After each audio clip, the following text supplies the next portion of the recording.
Oningizga barimi kitobni. Barchaga assalomu alaykum do'stlar. Ekrandagi mana bu iflos bolani ko'rgan, bilgan, taniganlar bo'lsa iltimos aloqaga chiqinglar.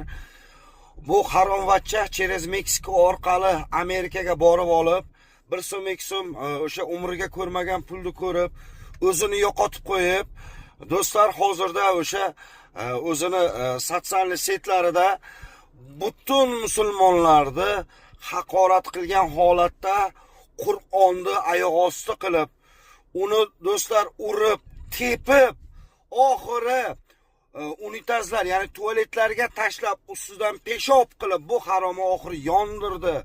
Qur'onni yondirgan bu o'zbek yigitini ota-onasi ko'rsin. Videoni maksimum tarqatinglar. Amerikada yurgan, ko'kragini ko'tarib, men musulmonman deb yurgan aka-ukalarga iltimosimiz. Men Instagramimda ham, YouTube kanalimda ham buni dalilini topib sizlarga tashlab beraman. Men efirimda, keyingi efirlarimda, keyingi videolarimda chiqaraman. Instagramda ham, YouTube'ga ham. Ism, familiya, otchество, qayerda tug'ilgan bu haromini men informatsiya topib beraman sizlarga.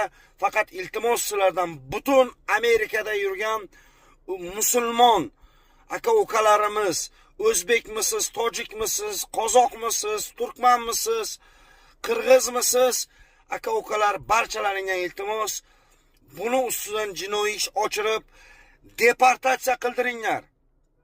Deport qildiringlar. Biz musulmonlar, biz o'zbek, tojik, qirg'izlar, O'zbekistonda yurganlar, Tojikistonda yurganlar, sizlardan, Amerikada yurgan akalarimizdan talab qilamiz. Bu haromini bizlarga topib beringlar va deport qildirib jo'natinglar. Videoni maksimum tarqatinglar aka-ukalar va marhamat, qilgan ishini ko'ringlar. Oningizga pidarazning bolasi kitob bilan musulmonlarni musur kitobi manna qo'y pidaraz, manna qo'y. Bu itdan bo'lganini bilishimiz kerak. Ota-onasini bilishimiz kerak kimligini. Meksikadan o'tib Amerikaga borib, bu haromni Qur'onni oyoq osti qilib, qo'pol qilib aytganda o'zini peshobi bilan unitazlarga tashlab, bu haromni butun musulmonlarning ustidan kulmoqda. Videoni qo'ldan kelgancha podelitsiya qilib tarqatinglarki, buni ota-onasi ko'rsin. Bu haromini hamma joyga tarqataylik aka-ukalar. O'zlaringiz ehtiyot qilinglar, faqat ko'rib qo'ysalaring, urmanglar, so'kmanglar. Buni Amerikada yurgan boyvachcha akalarimizdan iltimos, musulmon akalarimizdan iltimos. Buni ustidan jinoiy ish ochirib, O'zbekistonga deport qilinglar. Bu kitobni